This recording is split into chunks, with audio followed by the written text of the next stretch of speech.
Today's episode is brought to you by Shutterstock. To receive 25% off, just use promo code GameBreaker1113. GameBreaker TV.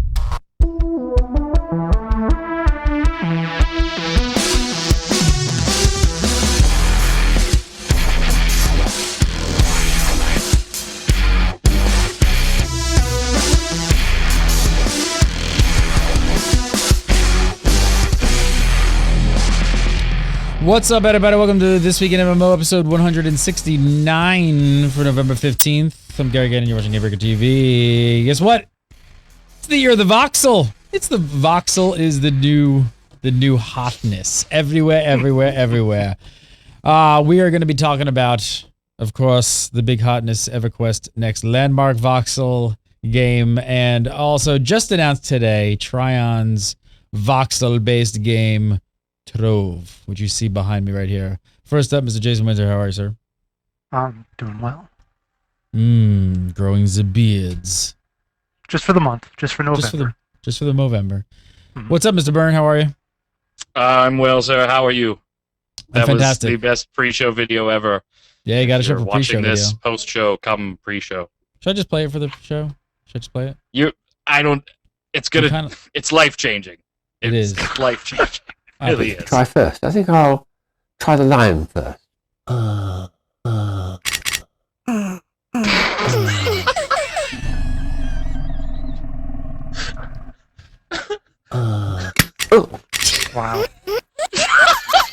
So ridiculous.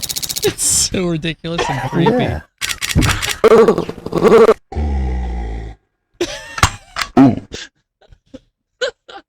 See, things like this happen when Jason Winter resubs to World of Warcraft. Yeah, clearly, yeah. That's Blame what it caused on this, the Jason. It's my fault, yeah. This is your. All right. Look, even chat says it's your fault. Oh, Just announced today. If you guys know what voxels are, it's what Minecraft is built on. Those little blocky things to make other things and they explode and all that kind of stuff. It's the new hotness. It's the new word for 2014. Everything is going to be voxels. Everything. So I'm gonna get a car made out of voxels. Grand Seriously, Theft it's Auto coming. 6 voxels. You heard it here first. So Tryon announced a new game today, which This is why Watch Dogs was delayed. because of Trove, yes, because of voxels. They released a trailer. There's very, very, very little info on Trove, but let's watch the trailer. Then we'll come back and kind of, talk about what this is. Check it out.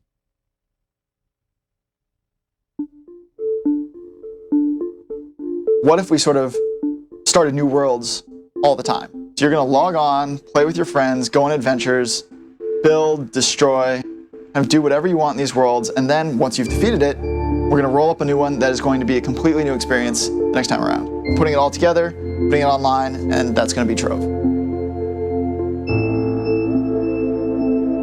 The worlds are really a combination of handcrafted content and auto-generated zones. And once we said, okay, we're going to make new worlds for you to explore all the time, we had to answer a lot of other interesting questions like, all right, how are we going to make it so the things you build carry over or show up again? How are we going to save your progress? And answering those questions has really driven a lot of what the game has become. When you have a very small team, you don't have the option to make a lot of content by hand, and so you need to come up with systems that are able to make the content that you want and put it together in ways that are interesting and that are meaningful to the user. Voxels are great because you can build whatever kind of world you want to build. It's like taking Legos, and anyone can pick up Legos and build something really cool with them really quick. We have the basics there. You can build things, you can destroy things, you can fight monsters. You can actually even build things outside of the game that we have a pipeline for importing them into the game.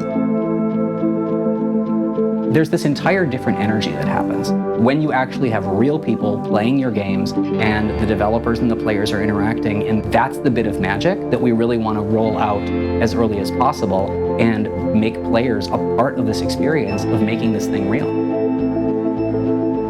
The thing that sets Trove most apart from the competition is both being free to play and direct community involvement in development of the game. We're going to be on Reddit, we're going to be on Twitter, interacting with the community, finding their feedback, finding the directions that they want the game to go in. We have no ego. We don't think that our ideas are necessarily the best ideas.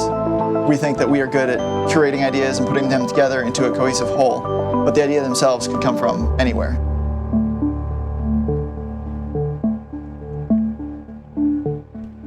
All right, so that is the bits we got, followed up by about I guess a 30-minute or so live stream, which is going to be posted on GameBreaker.tv very shortly, so you can go watch the rest of the live stream there.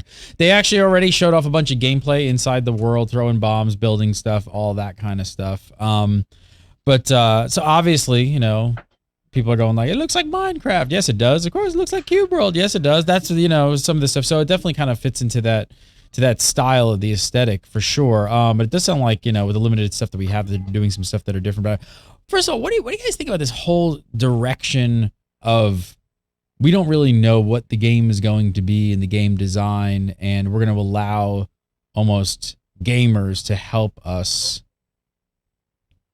forge that path?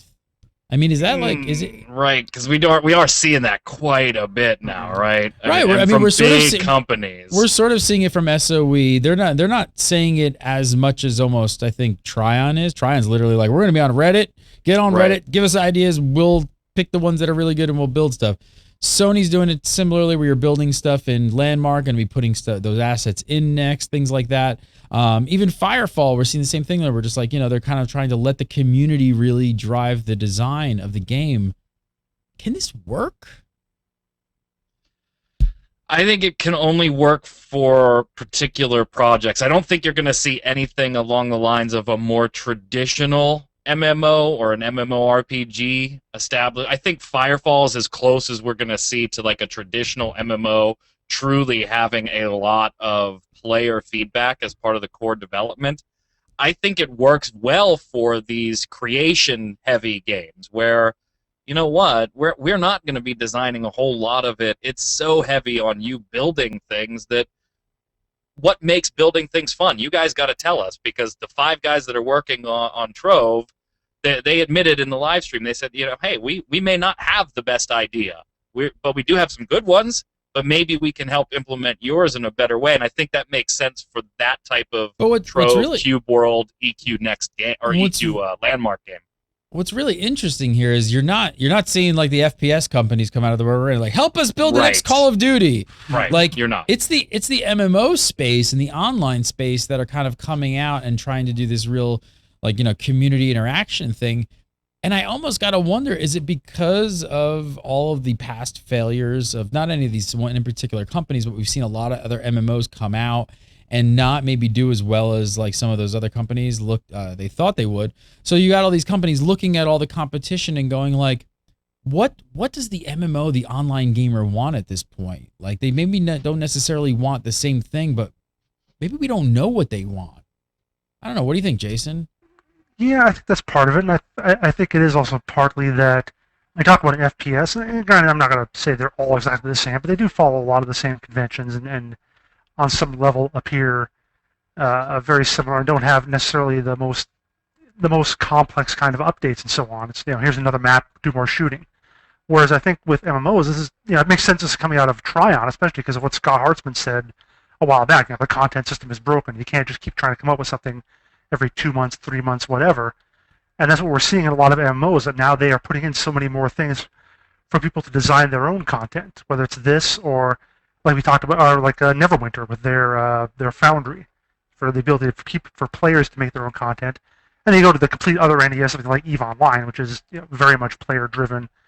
But I think something like EVE is more of a PvP, more of a cutthroat, hardcore kind of thing, whereas letting people sort of design the PvE aspect of it is a little friendlier, so they can get a little more into the mass market and get people a little more accessible and get more people into it.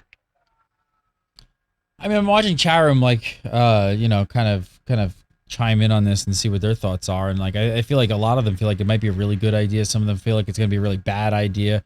I guess this scary thing is, I mean, is that when you don't have these like closed-in parameters, do you just run the risk of constant development and constant like sort of chasing because you don't necessarily know what your game is?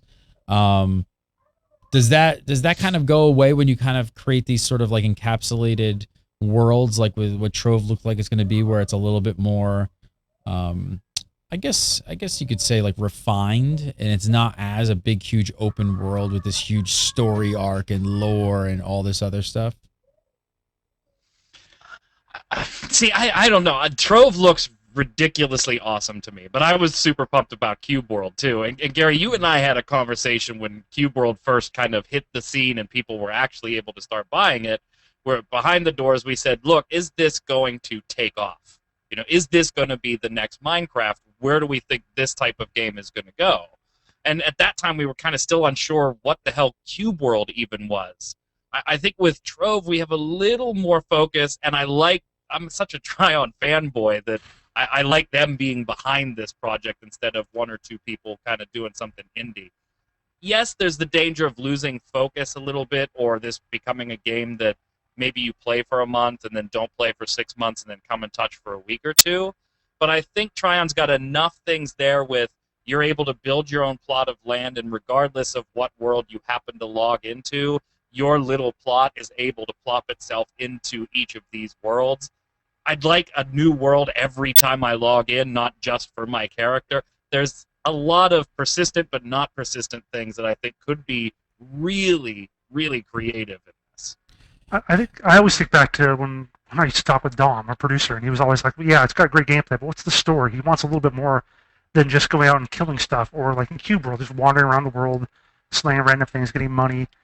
Even in Minecraft, which is mostly done for the building as opposed to the monster slaying and so on, which is fun in its own right, but isn't really like a traditional MMO or video game where you're killing monsters, gaining treasure and so on. And I sort of agree with that. I want there to be a little more than just let's build stuff. And again, that's maybe just me, because obviously Minecraft has done exceptionally well. But that to me was kind of what it looked like when I saw Cube World. It was different, but it was the same thing over and over, if you get what I mean. There wasn't any sort of real cohesion to it. It just did feel like going out and doing that same thing over and over. And it looks like I hope they're going to have at least a little more to it than just try to sell it on the procedurally generated worlds and the building all on its own. Well, no, I mean, they've already said there's going to be quests. Minecraft had that stuff. You just didn't. It wasn't advertised. It wasn't exclamation point above somebody's head. Go do this. No. You can build the whole access to the Nether and then go kill the Nether dragon. I mean, there are points to the game, and that's far beyond anything I ever experienced. But okay, I'll take the word on it. Yeah. There are points to the game, but one of the cool parts about it was that a lot of it the community had to discover. You know? Okay. And then you would go find on a website, oh, this is how I build a nether gate? Oh, okay, well, what the hell is a nether gate, and what does it do? It takes me to this whole new world, and there's other shit in there that I haven't even seen yet, and then there's a big-ass dragon. I think Trove has the ability to do that same type of thing where, yeah, you want to go build, go build. You want to come in and smack your friend with a sword for a little while and then log off? Fine. But we are going to sprinkle all these other things all over the place, and if you and your friends want to go find those, more power to you. So I want to get my hands on this. I already registered for alpha. And I think the other thing that gets me really excited about what they're doing, whether they're doing a community-based design dev sort of situation or not, is that you're starting to finally see MMO companies be like, hey guys, we really need to shake up the pot. Like, we need to kind of stir things up a bit. We need to try something new, and do something out of the box. So these are they've already said, I think Trove, of course it's only alpha, but they're looking at something like 40-person servers. Like, you're not looking at thousands of people on a world. So you're looking at something smaller. You're looking at something different, a totally different experience, which I think this industry needs. Like, how many more of the same do we want? Granted, Final Fantasy XIV did a fantastic job at that game. Best game ever. No, they did a fantastic. They did a fantastic job, but how many of them do we need? If it wasn't the IP of Final Fantasy XIV, would you have needed another one? I don't know. As many as Square Enix wants to rebuild. I meant build. I swear to God, I meant build. I apologize. I am all for this. I was going to say, are we already getting to? Because we talk about it. Are we already getting to see too many voxel games? Is that now the new? Is that going to be the next thing that we're going to get for the next decade? Yeah, and chat's kind of doing the same thing. They're like, so we're creating something new by not really creating something new. And to a certain extent, okay, yes, I can see, Cube World was such a big trend, let's grab the voxel thing. But I'm not surprised that Tryon grabbed this at all. I was actually a little bit surprised that Sony Online grabbed the voxel type look for EQ Next and EQ Next Landmark. Not surprised by Tryon grabbing it, and I think you alluded to it a little earlier, Jason, when Scott Hartzman came back. He had an interview with MMORPG back in August that he even specifically mentioned the development cycle of MMOs and how smaller project things like Cube World, itself designed by a husband and wife, could thrive. So, I mean, he specifically called this game out, so it's not surprising that they took this approach. I got to really, you really feel like EQ, like, do you think Landmark looks like a voxel game? Because I really don't. I think they've done a fantastic, really? I think they've done such an awesome job with stylizing of the shaders that it. Smoother edges and some watercolor. Much smoother. I'm from the 80s, and I remember old school games, but the art style of voxel games just never really appealed to me that much. That's why I like seeing something like EQ Next, which looks a little more like a modern kind of game. It's cosmetic mostly, but it just hurts my suspension of disbelief, I think, to see boxes and cubes around quite so much.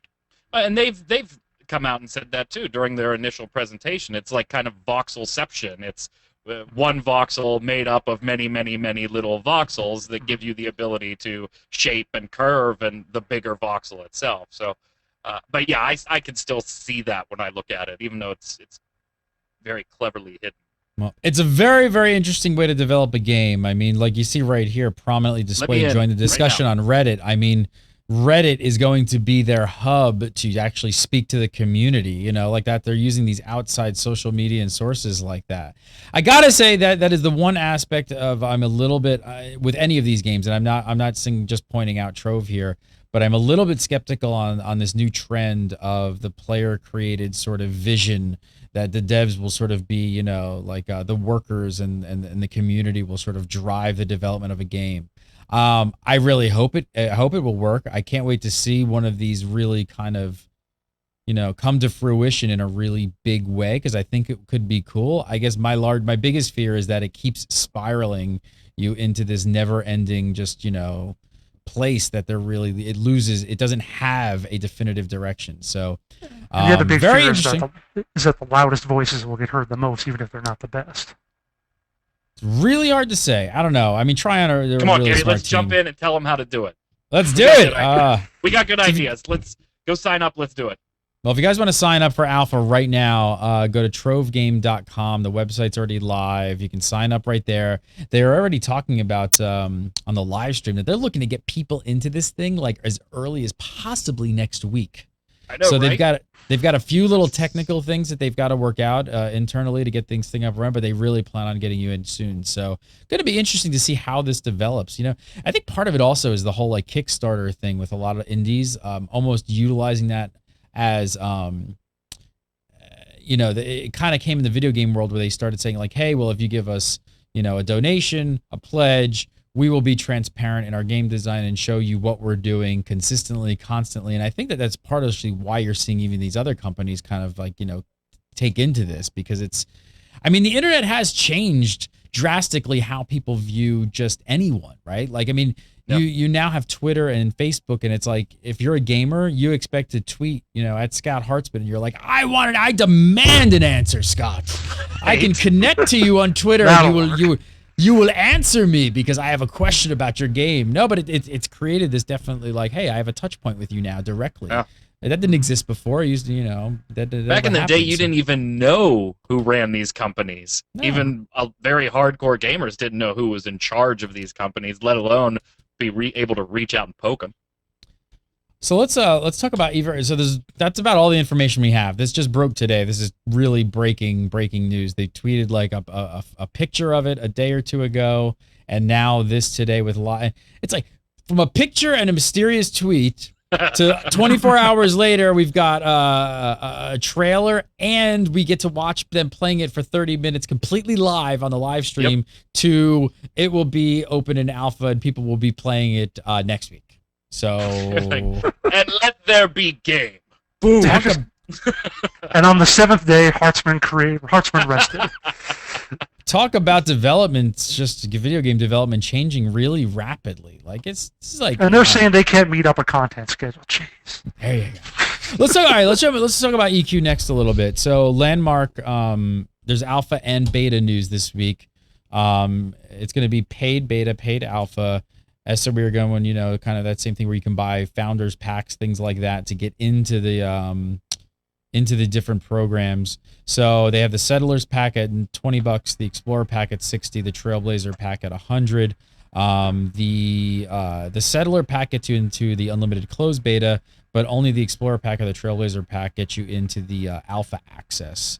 Let me ask you really first before we get into breaking this down. What do you guys? What's your feeling on paying to get into the alphas and the betas and stuff like this? It's definitely a huge trend. I've softened on it a little bit, and Mike is laughing, but I'm going to keep talking anyway.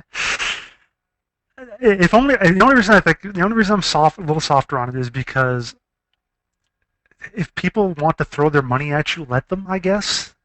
I mean, I think of it in terms of like, say someone bought the money bought the code or whatever for Project Copernicus. They put it on a server as it is right now, whatever state it's in. Say for $20 you can play it. They'd get tens of thousands of people, and as long as that's what they have the impression of what they're going to get, which is going to be a pre-alpha, probably halfway broken game, if they know what they're getting into and paying their $20 for it, why not let them? If they're gonna fall for that, if you think it's a ruse, or if it's actually good enough, they think it's something they want, why not just let them do it? The only issue I have is if you're being a little deceptive about what you're offering, or I guess in case of a game that's like in beta for a year or two, like you're planning to do that. Hello, Firefall and Smite. That's the case where I feel like you have actually launched, and you've been out for like a year or two, and you're taking people's money, and you should treat it like a launch. But if it's going to be an actual cycle, alpha or beta, but again, why not? But again, with even if they're in a long beta or alpha cycle, they're not forcing anyone to pay for this, and you can download, like you mentioned, Firefall. You can download Firefall absolutely free and not give them a penny and play in it. So, I mean, really, what you're paying for is some early access. And for the $60 and $100 versions, you're going to get in on February 28th. The $20 Settler pack will be March 31st into the beta. So I mean, they're being pretty. I don't know, Burn. How do you feel about this trend? Yes. I hate this trend. Really? I hate it. Why am I the only one that really feels like this is completely legit? I'm fine with it. There's also a difference. There's like a bunch of different things you've got to consider here, though, right? Is the payment model of the game is a big one. Now it's free to play because you can liken a pre-order of something like Guild Wars 2 that gets you beta access, right? You could liken it to a free-to-play game selling these types of packages and things like that. I don't think they're the same. First off, I don't have any right telling you what to spend your money on. If you want to spend your money on it, great. I've certainly bought stupid things in my life. I'll buy a lot more by the time I keel over. I don't like the idea of free-to-play. That's so loaded. That's so loaded because now you're insinuating that this is stupid, and you're insinuating that I am stupid for buying this, and that is not no. Yes. Would you frame it like that? Yes. I think no. It has no implication calling you stupid. I think the package that you are buying is stupid. I don't like that these things are selling beta access, and especially for the prices they are. Now, that being said, I don't mind when founder packs are offered as long as it isn't the only way into beta.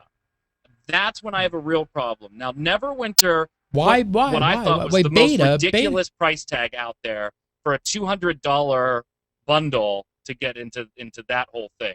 People paid it, and as long as people do, people are going to do it. I'm not a fan of it. If there's other ways to get into a beta, I would much rather take those ways. But a lot of that also has to do with my age, Gary. You and I remember when we got paid to do beta. And so we just think of beta differently, where beta now is a marketing stage. Don't let me in with your age, because I'm on the opposite side of the fence, and I'm about to click the $100 pack. I am buying the Trailblazer pack immediately. I almost bought it. I'm not saying that I'm not immune to buying stupid things. I talked myself out of it when I saw the date was not until the end of February. But I don't like these whole ideas of pay to be a part of our beta, and we'll hide it in all these little extras. what you're I selling will is say- the beta access. I will add to that it's also stupid if you bought this for $100, having previously bought the $200 pack for Neverwinter and hating that game, after buying the $200 lifetime sub to Star Trek Online and quitting that after 3 months, after buying the $200 lifetime sub to Lotro and deciding you didn't like that after 6 months. If you keep doing it, expecting different results, yeah, then you are stupid. Yeah, I mean, if you're gonna beat yourself up over it, then just stop doing it. Like, if it doesn't turn out the way you, there's no guarantee it's the EverQuest game. Next. It's the next greatest thing. I have to There's get no the way. access now and the stuff and the clothes and. Hey, I am completely okay with this whole thing. Sure. I don't know. I'm fine with it. I don't know. I don't see And a I'm problem not with claiming it. that I haven't bought them, nor will I not buy them in the future. I'm stupid. I'm stupid there with you. And the only thing that kept me from spending $100 to Sony was the fact that the date was a full quarter of a year away. That's the only thing that stopped them from getting $100 out of my pocket.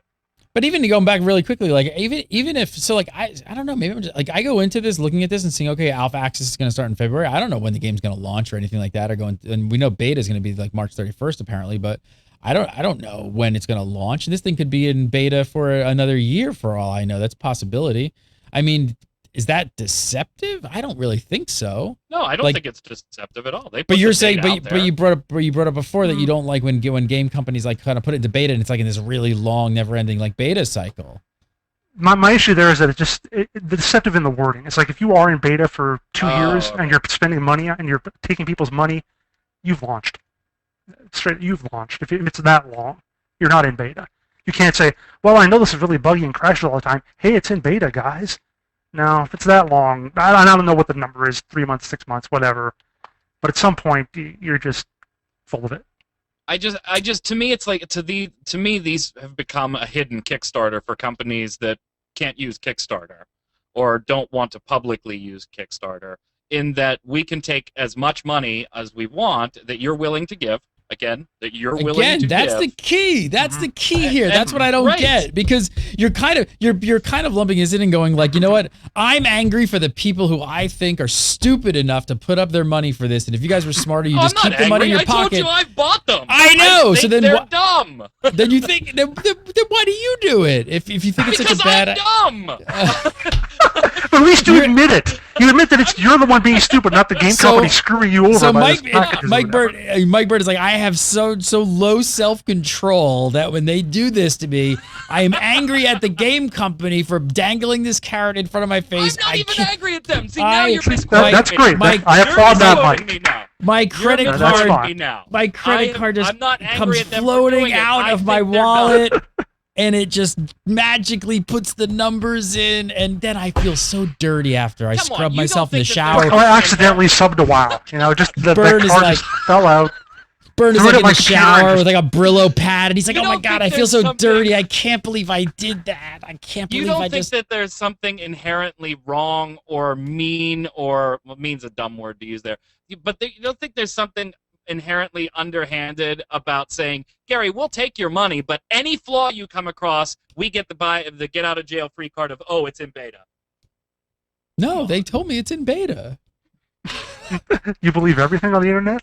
It is. What are you gonna say? Like, what are you gonna say? Like, you're just no. I don't. I don't think it's really a problem. I mean, if you don't think that you have like the psychological profile to just deal with like all the bullshit and things that are gonna be broken and beta stuff, don't get in. Like, don't. But don't. even that, No, even but that, see, no. you're talking about potential things like Neverwinter was a fiasco, a financial fiasco. It was in beta and had financial issues with the auction house where people got screwed out of real money. And it wasn't rolled back or fixed. It was told, it's in beta. It's in beta. That's real money. They are in a See, little that bit is- of different categories since they deal with real. I didn't sign up to be in your beta so that I could gamble. That wasn't the point of me giving money to be in your beta or paying for something in a cash shop while the game is in beta. Okay, that's in a little bit of a different category, dealing with they have a real money It's auction not a house different system. category. They're doing the same thing. They're taking your money and hiding under the flag of it's in beta. Sorry. No. But you're talking about it costing real world dollars. Like, I'm not going to lose money if I get into Landmark. How do you know? How do you know if they open up the cash shop in beta and you spend $100 in the Trailblazer pack, which is the pack I'm looking at because I'm dumb. Me too. Me too. How do you know that if they open up the cash shop and you purchase $30 or $40 worth of things and you and I are screwing around and there's some big catastrophic thing where they've got a wipe, they have planned wipes right now, but it's in beta, right? And sorry, we're not going to give you those back. Yes, we are getting that in between wipes. They've been very clear that you'll always keep your pack. Whatever you bought in your pack, you will get. But who's to say something couldn't happen with an auction and or cash shop that's happened in other games before? It's beta.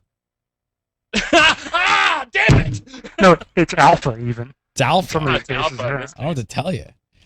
They, All right, they have to come up with something prior. They're going to be like Zeta. That's going to be pre-alpha, and they're going to start selling that. And Let's chat- look You at get to these code the first. game brings yourself. up- You get to type Yeah, it you in. Chat get brings the up codes. Hearthstone, right? Chat brings up Hearthstone, which is raking money in hand over fist and in beta. Yep. I put that in a bit of a different category, though, because every time they wipe, they're redepositing that money. So you're not losing that. You're really testing the game, even though you're making a financial. Yeah, people are upset they don't get the same cards back from their packs or whatever. But Ooh, yeah, it's beta. Yeah. All right, let's look at some of 2013. let's look at some of these like tiers. So you got the Trailblazer pack, Explorer pack, Settler pack. Bern, you said you're looking at the $100 Trailblazer pack. So that the big items here. There's a couple perks. I think the biggest perk here for Trailblazers is the alpha boost, and it's the what is it? Don't you get in earlier to beta or something for the flag? Yeah, So the you can- open beta, you get a head start, and that's after the last wipe. Right. So after the last wipe, you actually get a flag. You're actually going to get in earlier. There it is. The head start open beta access, which we don't know the dates yet, but that will get you in to go stake your claim in EverQuest next earlier than anybody else. A couple of other things here. What else? Anything else on here? Is that the real draw for you though to go between the Explorer and the Trailblazer? No, because I don't buy these packs for alpha or beta access, Gary. I am a big fan of. You want the Ring of Bounty or the Mastercraft Bracer? The Void Vault. He wants to close. The Void Vault. No, Pretty the close. Void Vault was the one that I was looking. Yes, it's for the frickin' alpha. I'm stupid. I've already admitted this. Can we move on? It's thanks to people like again- you is how the gaming industry keeps it going. If you can hold off and actually have some self-control, unlike Which I have. Bern. I have not bought it. I looked at them when they came up. I almost Come bought on, it. dude. Let's I be saw honest. February- You're about to hit enter. All your credit card information is probably sitting on the screen, and you're staring at it. Just own up to it. You're gonna pay for one February of 28th. these. No, that's too far away. Here, I was let me- actually. Were you surprised by those dates? We had been hearing winter. It's and winter. Yeah, but look at the date, March 31st for the Settler pack. That's the end, officially past the end of winter. Mhm. Like by the calendar, it's officially past the end of winter. Nobody was I don't know. surprised, This just No, in. that's fine. MMO launch date pushed back. right? I'm just gonna click on this buy now button. sorry, not I launch, gotta see. beta. I wanna, You also Okay. do get your name in the credits if you do the Trailblazer, and I guess there's a certain Coolio factor there too. Coolio.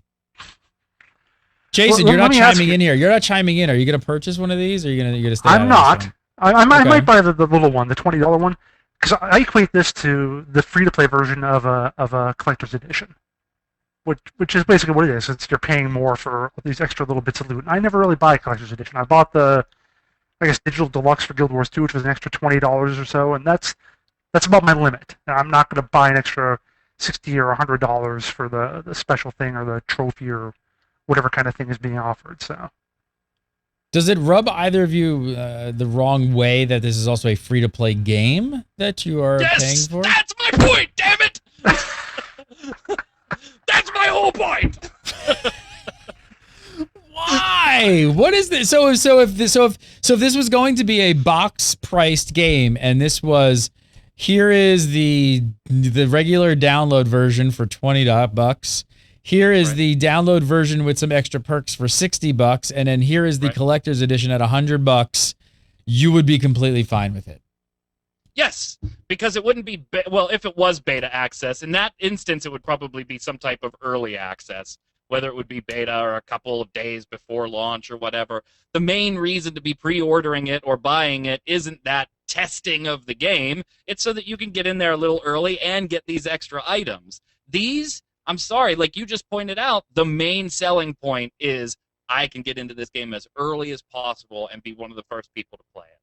Of course it not is. the That's what point. we That's all not the want to point. be in. We all That's want to be in not as the early as point. possible. That is all Exactly, we but ever want come as on, in an gamers. alpha, for God's sake, get a QA team. And you know that the I'm the QA developers, team, buddy. It's 2014 almost. Yeah, The not devel- only are we now becoming the QA team, but we're paying for the privilege. Are you out of your freaking mind? Oh, by the way, guys, I didn't tell you. Next week, you're gonna have to start paying to be on this show. Son But it's of a- okay. We're in beta. It's gonna be We're in beta. $100. $100 an episode. You're gonna have to pay me, and I'll give you a credit. It's cool. Just say you know that the developers, Do the I have my programmers, name in the guys, credits? I'll give the you programmers are credits. like, the game's not ready yet. We can't show it off. It's only in alpha. And the executives are like, I'm sorry, I can't hear you over the millions of dollars. Right. I'm sorry. what was that? PayPal is The going exhaust- shit. You're gonna have to wait a minute.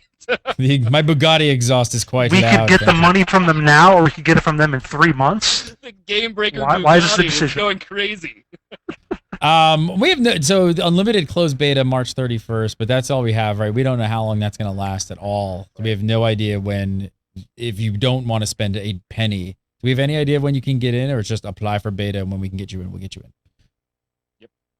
That's pretty And much maybe chat can help me here. I haven't seen, like, I signed up to opt into beta, like when the sites were first active, but I haven't seen anything about, will there be just random opt-in people that are selected prior to March 31st, or are all of those people doomed to wait until March 31st because only the paying customers get in before that? Or are all of those people going to be after because you have to pay to get in by March 31st? Right, that's what I'm asking. Is Okay, it I only the payment people, or are they going to be tossing out random invites as well to people that have already selected, hey, I'll sign up for beta but haven't paid? I hope Like, it's only obviously the pay you're going to people. have sites, hopefully, only we'll the have pay sites people. like EQ Nation that maybe My vote- can get a giveaway, but I'm talking about just straight sign-up homies. I'm hoping it's only the pay people, just so Burn can just yell and scream. Oh my, Yeah. I would lose my shit. You I would. really You would just would. totally lose your shit. There's no I think other you way to lost it get like in, 3 you times gotta already this pay. show. Now check. All right, here. Check this out. There's another thing. I don't know what you guys make of this. John Smedley, posted this. Where was this? This is from an interview on IGN, actually. What do you guys make of this? He said, although we haven't specifically made any announcements, we will be bringing our major stuff over there, talking about on the PS4, including EverQuest. We're not talking exactly about what it would be, but let's just say it would closely resemble EverQuest Next. What? I mean, it makes, obviously, like Sony, SOE, makes sense. DCUO is already on the PlayStation 4, which I'm going home later to play tonight. Oh, did you end up getting your PS4? Yes, it came this morning. I don't have it here. It's Very at home. cool. But I have Very it here. cool. So. But it's no great surprise that they're looking at bringing this stuff over to the PS4. But what do you think he's talking about? I mean, is it Landmark? If it was Landmark, why wouldn't he just say it's Landmark? Right. What does this closely resembles? Like, what is that?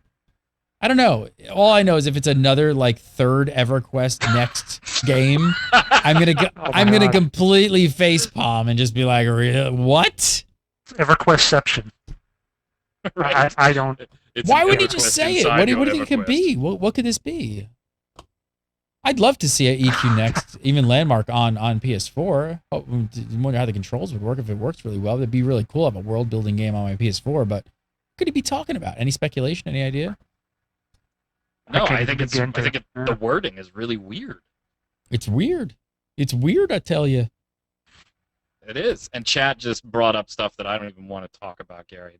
I'm Please getting bring very it up. angry right now. Please bring it up. Please bring it up. Anundir or Anundir, thank you for the heads up.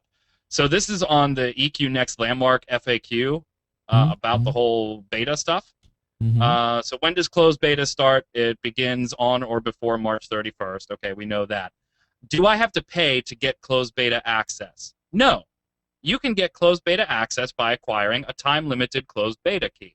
Okay, good. So I don't have to buy a pack. What's a time-limited closed beta key? A time-limited closed beta key works like this. When you redeem your code at everquestnext.com, you'll get access to the Landmark beta for 7 days.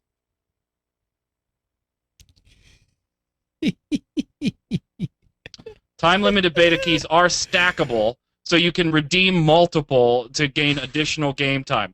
Because, you know, everybody's so lucky and just sitting on 15 Hearthstone keys, because they're stackable, too. Are you freaking kidding me? Now I have to buy this damn thing. Is That's this what is absurd. a... You don't think that that's wrong? Nah. We want you to test our game, but we're only going to let you test it randomly It's a in privilege. open beta. Do you We realize might give you 7 days in our closed beta.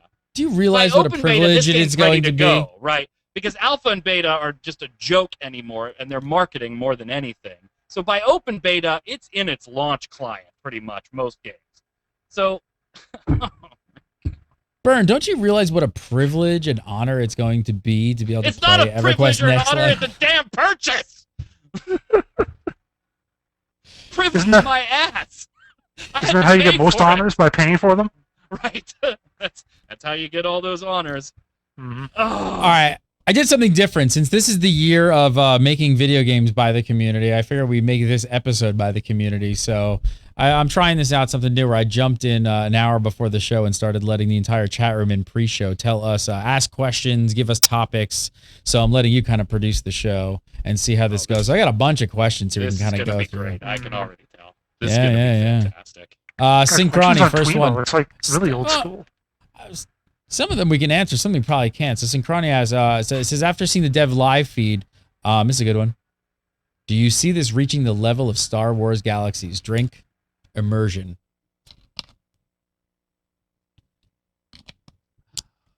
So the more they add to Landmark, and the more I keep hearing about Landmark, the more I keep going like, wow, this is so much more like Player Cities in Star Wars Galaxies.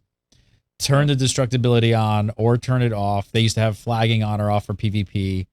Now they're, you know, this started out as like, it's a world building thing. Now there's like mobs. Now there's combat. Now there's like classes. Like now everything is slowly going into this thing.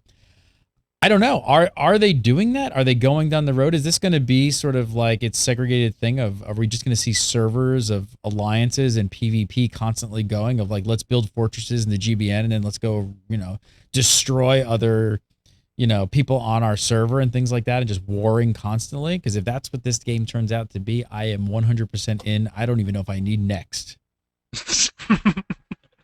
Because this is starting to sound more... Why don't you already have my $100? Well, think about... How have I not given this to you? I've only given Star Citizen my second mortgage. Well, let's think about this for a second, because now, like, again, a lot of this is gray, and I think a lot of people are still confused, including myself, of trying to really find the defining lines between what Landmark is going to be and where and just EQ Next is going to stand. And if I'm just speculating here for a second, but what if they are doing something like this where they're saying, like, you know what? Let's do the Landmark in this thing where it's a lot of world building. We'll let people engage in PvP and things like that, and really having like wars and let them, you know, build stuff up and break stuff down. But we know the EverQuest community at heart are PvEers. There's no doubt about that.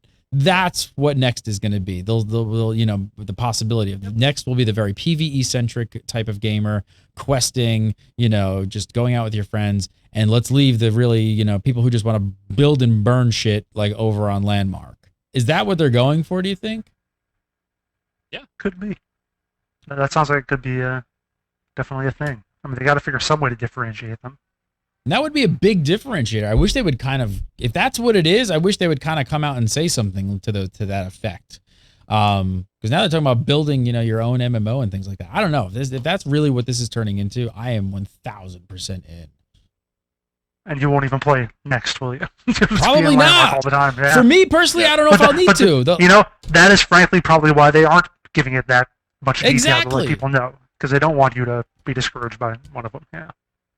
Niobari. And you said this weeks and weeks and weeks ago, Jason. EQ Next Landmark is the testing ground, not the beta version of EQ Next. EQ Next serves its own purpose. EQ Next Landmark serves its own purpose, but they're in the fortunate situation where Landmark does allow them to interject something in that maybe wasn't originally intended, see how it plays out in a live player environment, and maybe snake it and put it into EQ Next in some more lore-driven fashion. That's what they, in their questions last week, were talking about too, that EQ Next Landmark leads into EQ Next. They're not totally separate. One leads into the other. This may be answered in the FAQ. I'm not sure. Niall Bauer wants to know, with the founder packs being $100 or up to $100, do you think we're going to? Just kind of twitches. Do you think? Do you think we're going to see a wipe at the end of closed or open beta? I would say yes. Yeah, that was in the FAQ. Yeah. So you're going to have. There's currently 2 wipes planned. One at the end of closed beta. One at the end of alpha into closed beta, and one at the end of closed beta into open beta. They have been very particular on what you're keeping, though. In one, both of them, you'll get to keep the items that you paid for, right? You're going to keep that at all times, whichever pack you bought. You'll also keep your character. You'll just lose in the first wipe all progression, resources. It's pretty much you got your character and the stuff you paid for, and that was it. In the second wipe, you'll keep resources, but you'll lose progression and things like that. So, yes, two wipes planned at the moment. Of course, there could be more because it's beta. And alpha. Whatever we want. Earbud wants to know if there's a first-person, an FPS mode. I don't know if we've seen that. Has anybody noticed? Can you mouse scroll into first-person mode? There was an EQ. I kind of imagine there might be. I would assume it has to. I would assume you're going to be. I haven't seen it, and I haven't seen anything official.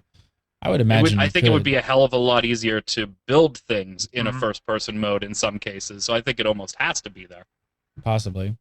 Camera's going to get very tight when you're like building the bedroom on the second floor of a castle, right? If you had to look at your model while you were doing it. Oh, come on. There's nothing wrong with camera angles when you can't zoom in. You only have third-person view. I mean, Guild Wars 2 has no problem with it. Oh, wait a second. Just give us the Oculus Rift, and we'll be fine. So this next question from Monstein, I guess I'm gonna say this is particularly around Landmark, because that's mostly what we're talking about. He says, what are they going to do to keep players playing after they hit max level? I mean, that's the really cool thing about Landmark, is that especially I think, correct me if I'm wrong, they did say in the latest live stream that you're going to be able to flag your stuff either destructible or not. And it's funny because they make it a joke of being like, you might be crazy to do that, but that's where like I'm looking forward to the kind of like I'm all for like we have to do that. We just flag all our shit destructible, and that's part of the game. For I can just see this now. Bloop, friend list. Gary Gannon is logged in. Oh shit! Let me flag all this stuff as indestructible. Just from. How long is he going to be on? For God's sake, man, I can't sit here all day and watch this stuff. But that's where the game would become this evolving, living thing. Like you'd get into it every day, and you'd be like, "Oh my God, guys? I just logged in. What happened last night? Well, so and so guild just broke down half the walls before we could get here. We're out of resources. We need people to go out and we need to get resources and build this stuff back up." What happened last night? Gannon took Burns' shit for the 8th time. No, that's the game. That's the game I want. I want to log in and know that, what happened and what do we have to do today to build that back up, and how are we going to retaliate? What guild was that? Oh yeah, we're going to break their shit tonight. So I think that could possibly be a big draw for a lot of players who want that kind of thing, playing at max level. So then I'm not even into PvP, and it does sound enticing to me. And we talked about that a few weeks back, where there are PvP elements of this that appeal to me as a non-PvP guy. I'd love it. Just come in, everything's on fire. I would love to come in and our castle's on fire. That's the difference. I just want to I want to log in and be like, what's going on? They're attacking! And just shit's breaking everywhere and blowing up, and you're watching all your money and all your hard-earned hours just being destroyed over seconds into little voxels. And that's what makes a game, I think, visceral. And you're just like, man, this is why I'm playing with people again. So then we finish the war. Now we got to go out and start digging and mining and getting shit and building those walls back up. So that's what I'm hoping for in my dreamland. You should play Trove and tell them what you want. It does sound fun. But they don't. But Trove's already said that they don't really want it. They may do PvP at some point, but they are absolutely not focused on PvP whatsoever. It's a completely straight up PvE game at this point, anyway. So, Psychrony says, regardless of the final decision, do you think it would be wise to allow personal servers for Landmark, or would it fragment the community too much? That's actually really another interesting thing that they're doing here is that, you know, we're used to these types of games, these world building games and stuff being on individual servers. And with Sony kind of holding that, my big question is how big is the world going to be? Like you get to plant your flag first and find that plot. Do you think these worlds are going to be like super massive, or do you feel like they're going to be somewhat contained like Minecraft? They got to be pretty massive. I think they have to be huge. If you are going to go with the notion of thousands of people online at once, whereas if it is, I don't know. I mean, what kind of processing power do you need to have those kind of huge worlds with that many people? I mean, what kind of technology is needed to maintain that? Well, didn't they already kind of talk about this too? And they were using the word massive when they described the size of a single map. I don't know. Everybody calls everything out. Everybody calls everything an MMO these days, so I don't know. Right. But Jack can correct me if I'm wrong, but I'm pretty sure that SOE has even said that yes, these maps are very, very, very big. I mean, have they done any clarification on? So I guess we don't know then about the world, calling it a map. It's like, is it the whole EQ Next world of like different zones and they look different and those are all going to be seamlessly connected that you can travel to them, like what we've seen with the EverQuest Next stuff? I mean, who knows? I don't know. But they have to be at least somewhat. They have to have a number of different ones. So you can't log into. It's not going to be good if you log into the game 6 months after it's out. Nope, there's no territory left. Nothing. They have to make it some way for new people to get a foothold somewhere. I think you may have to go into a new server. Yeah, that's what I'm saying. But the thing is, if it's like a traditional MMO where there's a number of servers, eventually they're all going to fill up with everybody having their own plots. So you're going to have to make a new one. I kind of assume that, with servers for sure. Yeah. But I do foresee it happening where, like, which is why they're giving you this this banner that you can get in early and claim your plot. Is that again, going back to Star Wars Galaxies, which I think they're really looking at quite hard with this stuff, is that, like, I believe the number was 11, if I remember. They were allowing 11 player cities on each server, but that was it. So if you didn't have like your master architect and everything in place and get that, you had to do whatever it was, and you got like a certificate or something to actually plant your city. If you didn't get that, you couldn't just come in like on a server that was already established and like just build a player city. It just didn't exist. And I see the same thing sort of happening in this game. It's just gonna be like, you're kind of shit out of luck. If you don't stake your claim, find another. If you want to build something, you're gonna have to go roll on a server that is got some open space. As long as there always is a server that has open space, that's just the thing. They can't just fill up all. That also caters to what you're talking about, Gary, which is, well, this bad boy is full. I want more land. I'm going to have to take it. You know, it kind of caters to that type of play style. That's kind of hard, though, when I'm a new player and I've got, like, a wooden sword. No, I don't care about you as a new player. But every company does, so... Because I've given them $100. Yeah, well... They will forget about you 6 months down the line because they've already got your money. No. Yeah, but then join the Game Breaker Nation and just talk on the phone before this show. Stop. You could join the GBN and you could trade that wooden sword in quite quickly. There you go. Here's a good one. What do you guys think about this? Squigbiz. It says, being that they want to make like a sandbox MMO, how do you think they're going to have to like police the community from being complete assholes to each other? The entire game could just become a massive troll fest. Nothing but penises. I don't think they have to police it at all. I mean, do they? I mean, yeah. I mean, Eve is kind of built on something like that. I mean, do you think SOE has the cojones to kind of just let it take on a life of its own and say this is what it is? And assuming you sign up on a PvP server or flag your stuff, you just deal with it. Yeah. Yeah, I think with Landmark, yes. I think you'll have some rules in place on just EQ Next, because of the PvE content they want you to get in there. But Landmark, yeah, I'm sure they have the cojones to just say, hey, do what you want, and if we catch you cheating, then we'll step in. Sure. Please make open PvP flag servers that everything has to be flagged for destruction. Please do that. Just one. Gee, I wonder what server the GBN will be on. Pino Toad says, with the AI tools, it would be interesting if players set up fortresses, then see which fortresses stand up against a party. I followed up and asked for more information because I didn't quite understand the question. So he or she actually said, well, like, what if somebody makes a fortress with AI guards, like you have NPC guards, and then invite a group of people to attack it, that sort of thing. Again, if they are going down this SWG route, you absolutely could do that in Star Wars Galaxies. So once you built your city, you paid for NPC guards. So when you were offline and people started like, you know, storming the castle, so to speak, you had some protection, some defense. Your NPCs started shooting at them, and they were pretty good. They were tough. Like, they were holding back the line pretty much. They were not super easy, just get mowed through. And that really helped a ton. And what it did was they found a really pretty good balance to where even if like a lot of your players like were scattered out doing things on other parts of the server or not online at the time, your NPCs held them off enough that you sort of had enough time where you still felt the sting of, man, those walls cost us X number of credits to build and all that, but we didn't lose our entire city. Like, it didn't just like crumble to the ground. So I think what you're saying is absolutely something they're going to do if they go down this route, is that you're going to be able to have henchmen and stuff like that, monitoring, walking, guards, all that kind of stuff. So when the opposing real life players come try burning your stuff down, you've got some defense at that moment. Do you guys agree? I agree. Yeah, because what you were talking about earlier, where you were like, oh, I'm going to log on, what guild killed us, we're going to go kill them. That sounded really awful. It was just going to be, we're going to go destroy their empty castle. And when we log off, they're going to come and destroy all our empty castles. So yeah, if there's a little more than that, then I think it sounds fine. I think it'll be a little more than that, hopefully. I don't know. I'm just pushing it down the total PvP route, and they like barely talk about PvP, but so, I'm just making this up in my brain. Urbud says, I'll be honest, I've never played EverQuest. How lost am I going to be story-wise?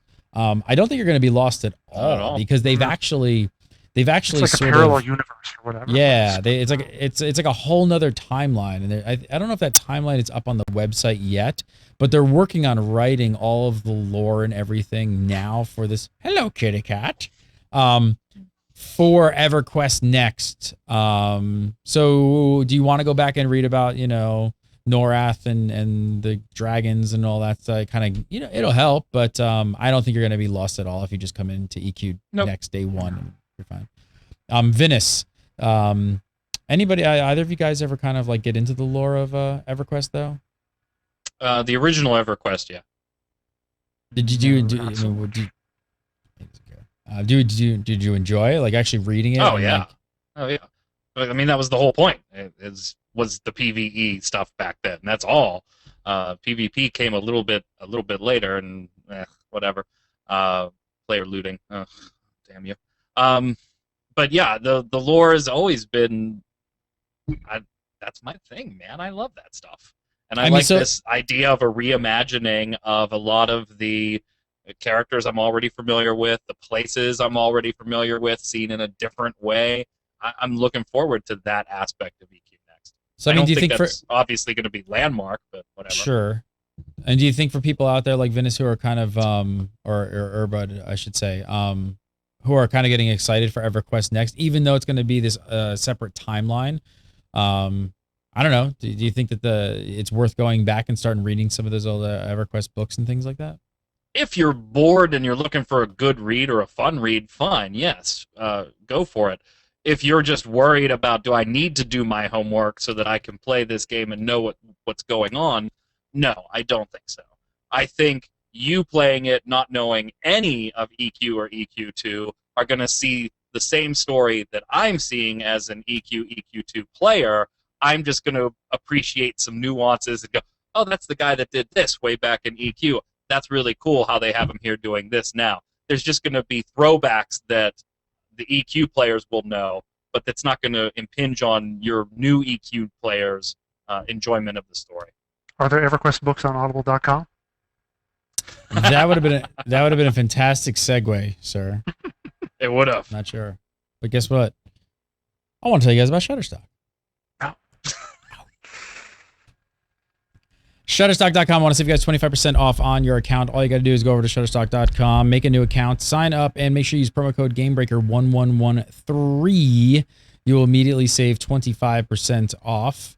I've been showing this off. Check this out. Burnsy, you know this image quite well. Let me pull this up. I wanted to show people how we use Shutterstock here at GameBreaker. So for those of you out there who are fans of the Final Fantasy show XIV Reborn, this looks quite familiar to you. This is our title card for XIV Reborn. And I'm just going to point out really quickly how we built this. So I really didn't have any inspiration for it. Obviously knew what we wanted to call it and wanted to make it Final Fantasy related. So first thing I found was that the top left corner, you'll see that anime-ish, it's the Final Fantasy artwork, but you can see it kind of as an overlay there for non-Final Fantasy fans. Found that piece of artwork, and then I was like, okay, how do we make something custom? I immediately went to Shutterstock, and I was like, I don't know, I kind of wanted to start looking at like some things with like lights. And I know it's kind of fun, but you can just start searching lights, and you will find all kinds of just cool stuff that people kind of just create light paths and stuff. So I made a light box here called Lights, and I just started saving stuff that I thought just kind of looked cool with just particle effects and shapes and things like this. And this is where then I stumbled on this one here, and I was like, oh, that kind of looks pretty neat. Maybe we'll start with that. So there's our obvious backdrop there. Then we overlaid on top of it the Final Fantasy artwork in the top left corner. We threw the text treatment in there. And I kind of wanted to just do something really faint over the top to kind of, if you look in the V there, you can start to kind of see some sparkles and stuff, and you'll notice that that's not on this image here, the original Shutterstock image. I had this image here, which was another one. I thought I like this one as well. And in Photoshop, you kind of overlay different things, stack images on top of, mess with the opacity, the composite modes, things like that. And that's how you end up with that. And that's just another example, like seriously, like how we use this as a concept. It's like a Swiss Army knife for when we're creating stuff for the website or shows or anything. So I just want to point that out because I think a lot of times people are looking at this stuff going like, well, maybe what do I do with this? I have a YouTube channel or a guild site, but that looks kind of cool. There's just like sparkles, but I don't know what to do with that. And don't think you have to like utilize that stuff exactly how the artist created it with these abstract things, especially in lights. So get in there and experiment and download some stuff and play with it in Photoshop and all that good stuff. And you're going to come up with some good, really great looking stuff. Like I said, I want to save you guys 25% off on your account. All you got to do is make sure to use promo code GameBreaker1113. And this offer is good on new accounts, and there is a price point for everyone. You can download just a couple images. You can go for larger monthly plans like we have, but there is a price point for everyone's needs. Go check it out. If you have a website, a YouTube page, you really owe it to yourself to check out Shutterstock.com. It's really the best. All right, let's talk about, so I got a few more questions here from peeps. This is a good one. This kind of ties into the people just being jerks. Vinus says, the main issue I have with Landmark is that they haven't specified much about how claimable areas will work.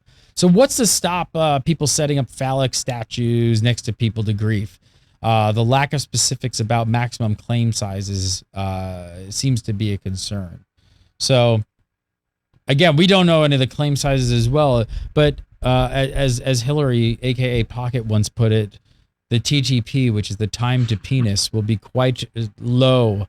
Do you think they're gonna police people like making, well, giant dicks? I think it's going to be hard to police people from doing it, but they're obviously going to have those safeguards in there and requiring review for the station shop, the player-generated stuff that has actually sold. That's so for I think they're sure. going to have a hard time policing it actually in the game.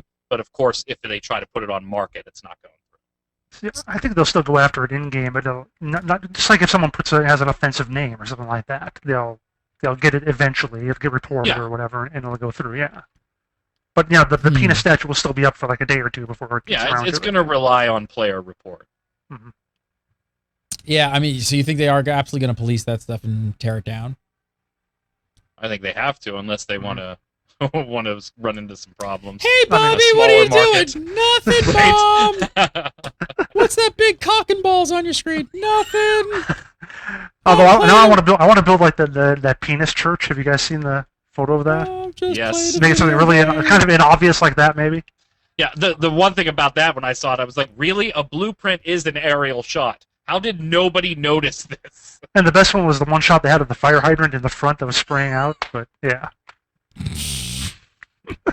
Great. And you guys see did you guys see the Revision 3 commercial with the PlayStation 4? No. Oh, it's hilarious. I gotta find it. I don't know if it's a commercial or it's like a little segment. It's hilarious. You gotta find it. Go look for it. It's like this guy playing. I saw it last night on the Revision 3 stream. At the very end, they played it, and he's playing PS4, and then it cuts out to like this wide shot of him sitting in the chair, and you could see like his entire body, including his feet on his chair, and he's like having a great time. He's got the controller in his hand, and you know how it like lights up on the front of the PS4 controller, and he's like got it near his crotch, and they like digitally like just like put like water spray coming out, and he's just like ah. It's pretty fantastic. It's pretty funny. Nice. All right, Squigbiz, considering they're metaphorically having us designing a lot of their world for next from Landmark, what will be the gate and just how much exploration will there be in the worlds? Random bosses, random events, rare items, etc. So, again, in Landmark, they just keep adding stuff. Like, they just keep, like, you know, I thought it was just going to be about, I thought initially at SOE Live, it was like resourcing and building. Now there's mobs, there's combat, there's classes. Who knows? Random bosses, random events, rare items. I think it's all on the table at this point, don't you? I think so. Mm-hmm. I mean, now are you getting more Not much convinced else that to this? say. Well, now are you getting more convinced that this is actually becoming its own game, like it is its own thing? Like I think when we all first heard the first announcement, it was like, oh, it's the world builder. And this will be like to tide us over until next comes, and I'll sit around for the next 6 months, maybe building some cool like stuff in the world builder, and then I'll submit it to this player studio thing, and maybe some of my stuff will get in there. Now it's like this is a game. It's a full-on game. It's like we talked about. I think they're going for a vaguely different kind of audience. Like they're going for more of that Minecraft kind of audience, whereas the regular Next will be going more for an EverQuest standard MMO kind of audience. There'll be some overlap between the two in terms of the kind of gameplay they offer, but yeah, I think that's how they're looking to make it distinct. Now, the Ashbringer 23 asks, could EQ Landmark be more successful than EQ Next? What are your thoughts on that? You think? I think it very well could, yeah. Because again, we compare it all the time to Minecraft, and look how ridiculously popular that game is across a bajillion different platforms. I think there's certainly the possibility that could happen. What about you, Jason? Well, but on the flip side, not that they're going to compare directly, but World of Warcraft is a pretty successful MMO, so, and Next is going to be a little more like that, going to be more traditional MMO-like, so maybe that's how it's going to be. I agree. I think it's possible. I think it's going to be closer than we might have thought a few months ago. Next one up here. So the Ashbringer 23 says could. Oh no, that was the last one. Niobari again. What races are we going to see playable in EverQuest Next Landmark? Are we going to get generic male and female? I think they have said it was just humans, correct? Human only, just humans right now. But is anybody going to speculate? Anyone that think that they just, who knows if that will change? Have they like really pretty much said like, no, this is all it will be? They've said it's only humans right now. There may be plans to change that in the future. Because it's in beta. Yeah. TBD. It's in beta, guys. It's not even really in beta. Still in alpha. But not really in alpha, because that's next year. But get your money down today. Buy. Listen to Gary Gannon. I'm buying, Spad. I'm buying. Death Eater Dell. Do we know whether EverQuest Next is a telegraph system, or is it going to be like, the Final Fantasy XI style combat? If it's telegraph, what are your thoughts on the shift of most games, going to the telegraph system? I mean, are most games going to the telegraph system besides WildStar? I mean, well, Final Fantasy XIV uses a telegraph system to some extent as well. To some extent, it's a little different. Yeah, a little different. Not as wild as WildStar does. But what did you think? I mean, you were at SOE Live. To me, watching on the stream, it looked telegraphed. Some of the combat that they showed, although level of the terrain did play into things, like you could hit something that was just laying on the ground in front of you. But it didn't look like a big portion of it was telegraphed. It was only specific moves that showed anything. So wait, like just so when we say telegraph, are you talking about the NPCs and the mobs being telegraphed, or like the painting on the ground sort of scenario? Both ways, the painting on the ground stuff. Did we see a lot of painting on the ground at the SOE thing? Did I just miss that? No, that's what I'm saying. I didn't see a lot of it, but it looked like it was telegraphed to a certain extent on some abilities. Yeah, I don't know. I'm trying to think of the video now. Yeah. I don't know. I mean, of course they could always change this. It's hard to say for me if we're going like the full-on WildStar telegraphing type of system like that. I don't know how I feel about it yet because I haven't gotten my hands. I haven't played it and I haven't seen it. I wonder how hard that might be. That might be really like circles and stuff on the ground. If I'm remembering. Well, every MMO is going to have a little bit of that. Sure, so a little don't bit. stand in the fire or whatever. That's what I just said. That it wasn't hugely telegraphed, but did a little bit. But that's like pretty much just normal, isn't it? That's like normal stuff. I don't know. That's not the question being asked. I guess my brain is thinking WildStar-ish because it's taking it to the next level, and I don't see them doing that probably because one word answers from no. The destructible environments probably make it quite difficult to go anything beyond what they're kind of doing. I would imagine because like what happens when the floors are gone and all that kind of stuff. I don't know. I'm still out on the telegraph system. I can't wait to see what WildStar is going to do with it. I can't wait to get my hands on it. All right, last one. Cyglaive. With EQ Landmark and EQN being so different than the original EverQuest, how do you think old school EQ players will take to the game when it launches? And this goes back to, so I'll say one thing is that when I was at SOE Live, that was the biggest thing I said to myself. My brain was just firing off going like, everybody here is hardcore EverQuest fans. I mean, they might as well call SOE Live like EverQuest Fest because there's some PlanetSide peeps there and some of the other games, but let's be honest, 90% of the people at SOE Live are EverQuest fans. And I really thought they were going to like revolt and get Didn't up and start that way? Isn't that how SOE Live started? Yeah. That was the old EQ fanfare? Yeah. And I really thought they were just going to start burning the place down, especially when they saw Simba, the lion. And I was like, that. When I saw that, and I was like, whoa, they are going to freak the F out by this. And then it finished. Nobody like flipped out. I was literally waiting for people to heckle and yell. Didn't happen. And then I went out and they started interviewing people out in the hallway, and I just started grabbing like random gamers, and I said, hey, are you a hardcore EQ player? And it's like, yeah. I'm telling you, like 90% of the people I talked to who were hardcore EQ players were all really positive about it. And they were like, we need a change. Like, we need something new. And the aesthetic of it definitely looks different than what we're used to. And EQ doesn't look photorealistic, but it was like, because it's blockier, but they went for that more like true fantasy look. And now they're going for more stylized look. And some of them were a little on that, but they all seem really positive about actually having something new. So I don't know. What do you guys think? Do you think old school EverQuest fans on the masses are going to take to it? You're an old school EverQuest fan, so. I am, but I'm taking to it for a different reason. I'm not taking to it because of my love of EQ and EQ2. I'm taking to it because what they're showing me so far is interesting and compelling, and playing MMOs and video games the way I do, I want to get my hands on it. If I'm looking at it from strictly an EQ fan, yes, I'm happy that we're getting something new, but that's because it's been 12 frickin' years, pretty much. We needed something new. I don't know. I'm probably more interested in EQ Next than EQ Next Landmark. And to be fair, I don't think EQ Next has shown me anything that really sells me on the game yet as just an EverQuest fanboy. And so I'm watching it. I'm interested in it because I like the idea of a new EverQuest, but I don't think I'm sold on the product if that's my only motivation right now. And they want those long-time hardcore EverQuest players, but also realistically, they know how many people are currently playing EverQuest 2, and there are a lot more people out there who aren't playing those games who are into MMOs. And they don't want to cast those people aside, but they'll be happy if they can get a few million people or whatever playing these games over the couple 100,000 or whatever that are playing EverQuest 2. It's kind of like I remember when Guild Wars 2 was coming out, a lot of people, old Guild Wars fans, were like, I don't like how this looks and this and that.